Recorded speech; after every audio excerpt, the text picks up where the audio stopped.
All right, in this lesson, let's take a look at the circle design. I love this design, and specifically, I love it for these two rows of circles. There's so many possibilities that you can do with this. Pictures, journaling, pockets, stamping, all kinds of fun things, and I love that, and I love that it's in a grid fashion. And I still have a little space for my journaling. I could have a little bit of journaling or a lot of journaling. All right, so let me put this piece of paper down here, mostly to protect that side. And my photos, these are 4th of July, my husband and I. Not very many pictures, just this one, which I'm going to place here more than likely. And then I did this one on my Epson PM400.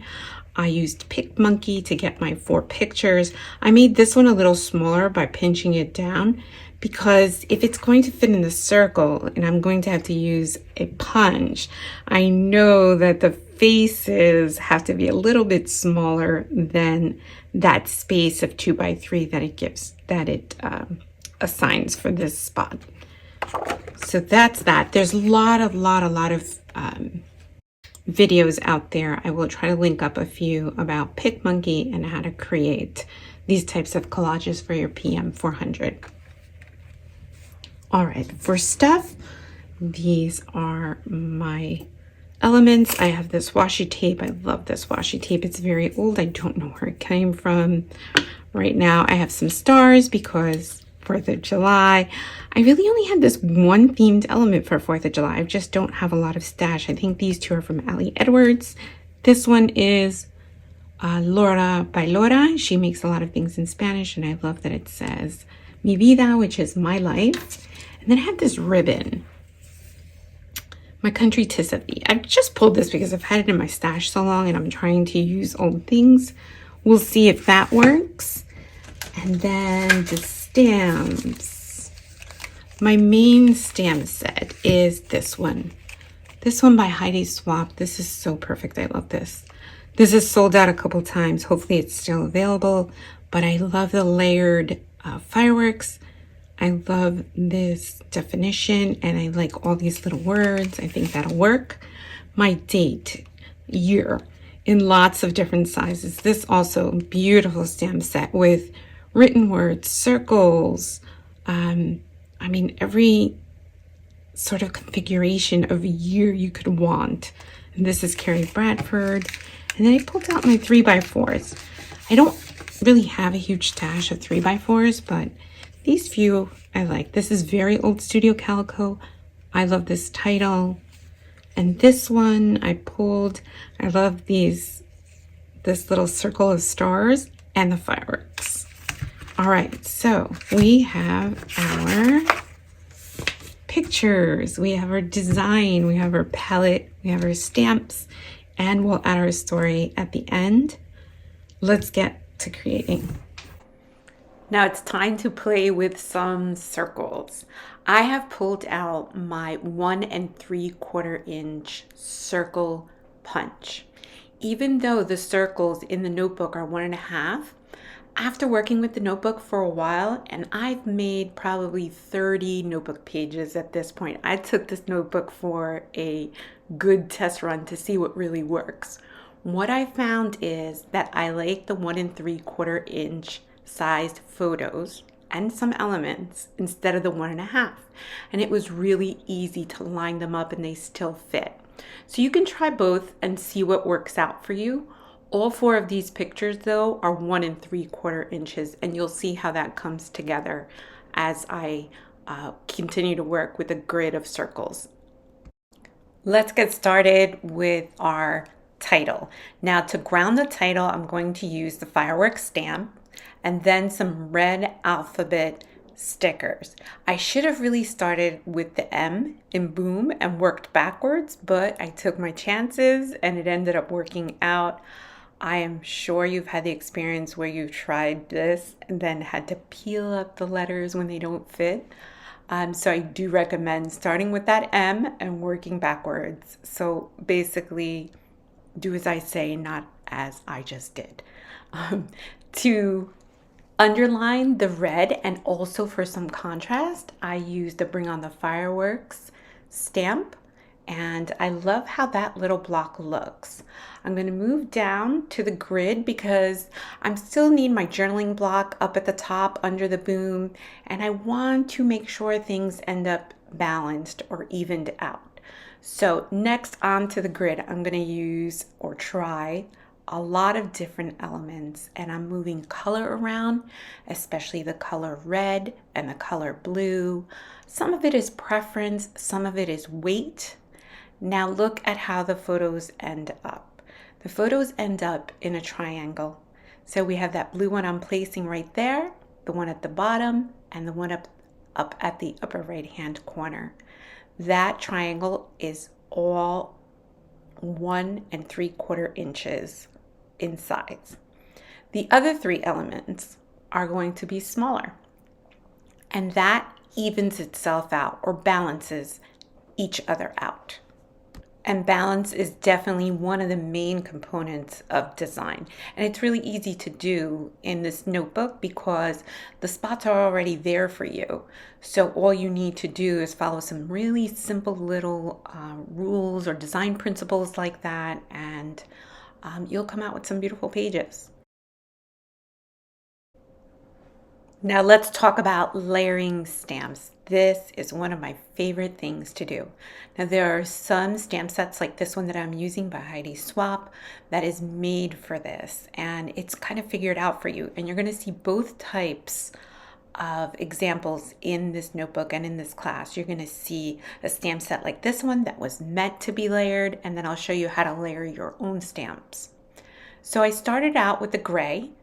Then I added some sparkles with red, and then I'm going to add that final layer with blue.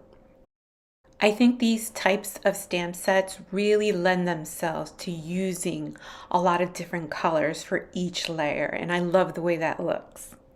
Now, to tie together that fireworks image that seems to be floating in the circle at the top, I'm going to use words, and words in a nice bold black. I love the way the definition underlines the fireworks. Again, never be afraid to go outside of the designated spots in the notebook. Those rules were meant to be broken, and you're going to see me do it over and over again. Now I've added the journaling and the spot is a little bit short. There's a few ways you could handle this. When you're doing your journaling and you measure out your space, you could always make the font size larger. You could add more spaces in between the letters. You can do a lot of different things. In this instance, I had already printed it. I just want to use it. I feel like I can always find something in my stash, some die cut, some stamp that I haven't used before to take up space. And that is one of the best parts of notebook scrapbooking that I love. I use this stamp, July 4th, that I've had for many years. I don't think it's ever made it on a project, but here you go. It balances out that boom perfectly. At the last minute, I remember there was one more thing that I wanted to add to the journaling, and now it was already too late. I also wanted to use possibly this ribbon or the washi tape down here. So I made it work. I just typed out my journaling nice and long and thin and underlined it with that patterned washi tape, which I think adds that extra something to the layout and really just tied the whole design together. One last look, and I'm going to add some sparkles in gray up at the top to add a little more something to that fireworks. Now, when I took a look at this page, I loved it, but I also loved this large photo that I had of our perspective. This was taken exactly from where I was sitting while watching the fireworks. And when I look at that picture, it takes me right back to that moment. I think those photos are really important to add to our stories. I printed this out at 6.5 by 10 and just overlaid it on the left side. And there you have your final look at this circle grid with a full-size photo accompanying it. All right, now let's take a look at a few more different ways we can use this circle grid design. It's super versatile, and I think you'll love these examples. Now there might be one change to this design. I would really love to add a white rub-on, specifically some big text right in the middle here.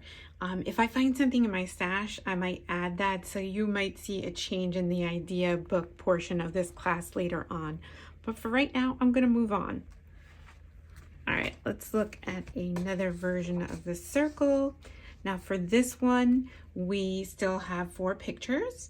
I have flip-flopped these two, so the 3x4 was a great spot for this large tag.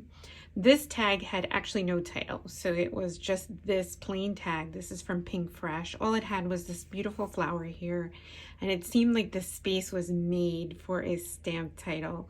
And then I stacked 2 sentiments here. Happy Place, that's definitely Carrie Bradford. I think Sunshine is too, but these are 2 different stamps.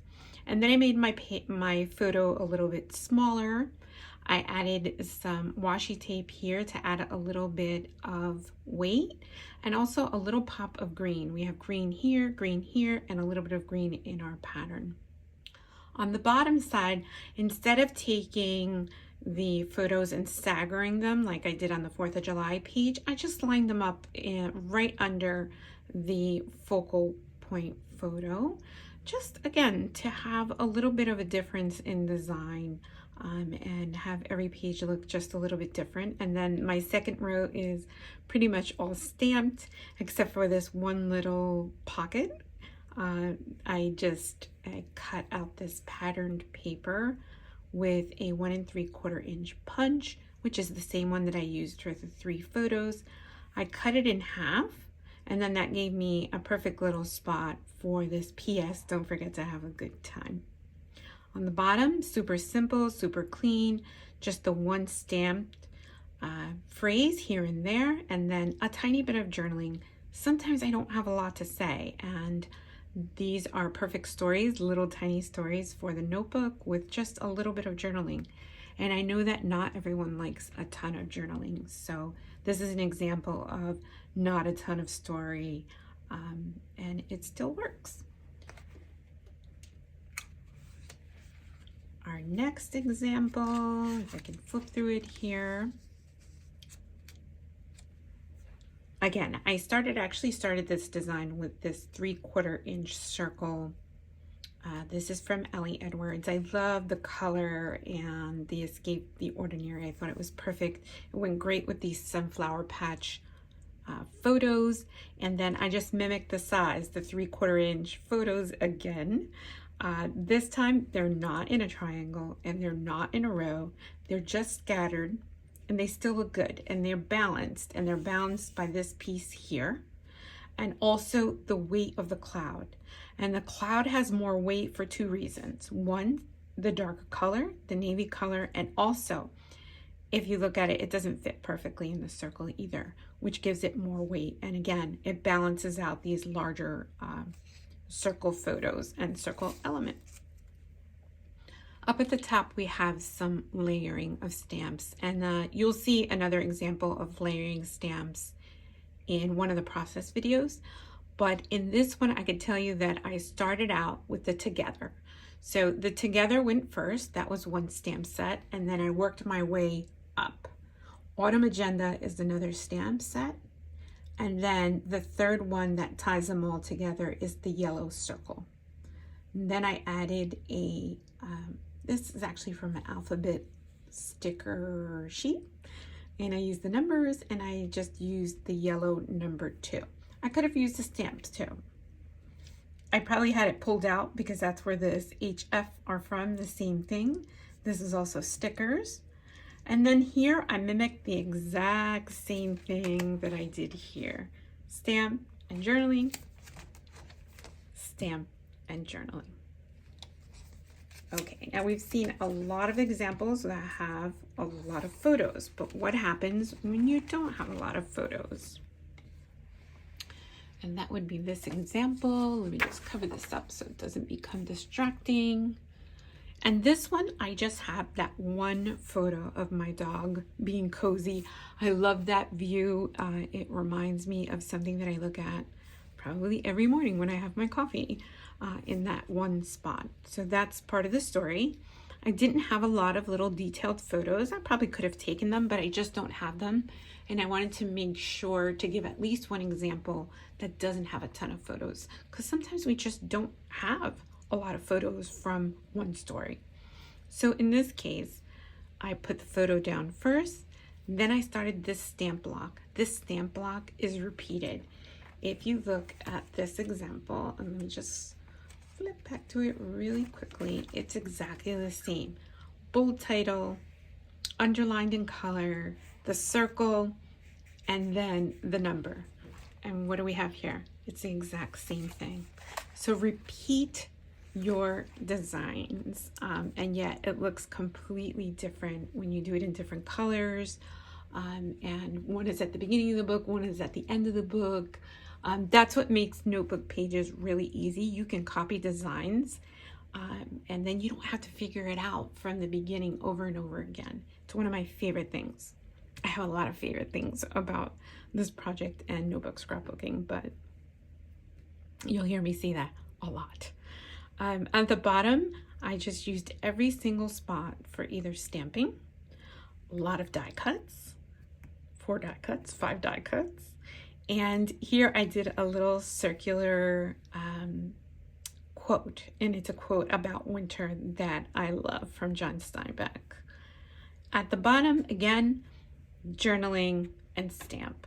I revert to that design principle over and over and over again in the book. I think it looks different in each instance that I used it. And repetition is key in notebook scrapbooking. Repetition, but still interesting and fun. Okay, that is the end of the circle grid layouts. I hope you've enjoyed it, and I'll see you in the next lesson.